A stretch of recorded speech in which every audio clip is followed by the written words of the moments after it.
So natural motion is looking at how the body works in movement, so particularly on footwear. And running is obviously a lot about the natural strike, and then designing products that work with the foot, not fighting with the foot. Because the body motion is unique to each individual, but there are some commonalities where we can engineer solutions to drive better performance that we're driving per shoe we're looking for.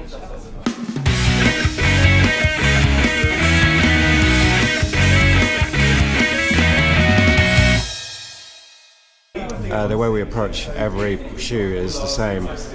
We work with the insights we're getting from athletes. We work with obviously many athletes globally, because there's different things coming from different parts of the globe. That's really the core of what drives all the work. The way that will be interpreted once the insight's clear, then we work on solutions which we first test to make sure the solutions are working. And then we'll iterate many iterations till we come to the final product, and then test that back to the beginning idea. So it's not really one or the other. And a lot of the new techniques, like flying it, which you've seen in here, flying it, the visual is the function, and there's no way that they're all connected, so you have to work it all together. So the modern way, it's all holistic, how we bring it together. Well, the unique thing about flying it is we can really be very precise where we put things in the shoe. You know, the traditional way of making shoes is you layer pieces up to give support and containment. With flying it, you start with a thread and then you engineer exactly what you need where you need it.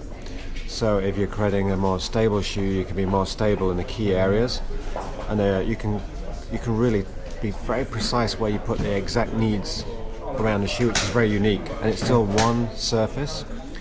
And I think if you start to see also the Lunar Epic, which just dropped, with a different heel fit collar, you start to have a different sensation how flying it will work with the body. It's more symbiotic, works with the body more than the traditional shoes.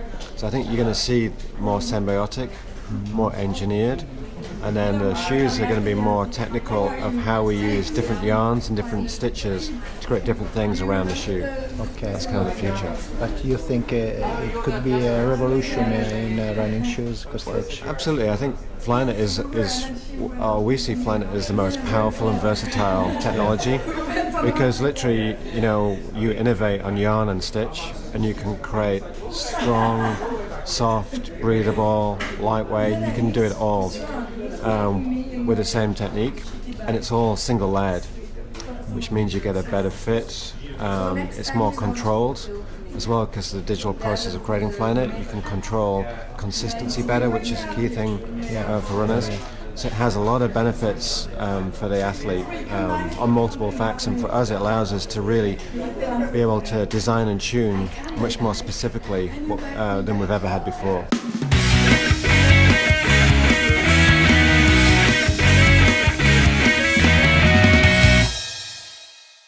The new Nike Free is quite unique. I think if you see the genealogy of natural motion, the original sort of Free was cutting the shoe to allow it to be more flexible.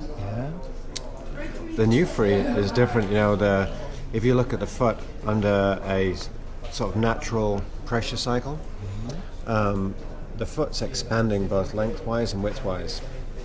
Normal shoes don't expand, so the foot is contained and pushed.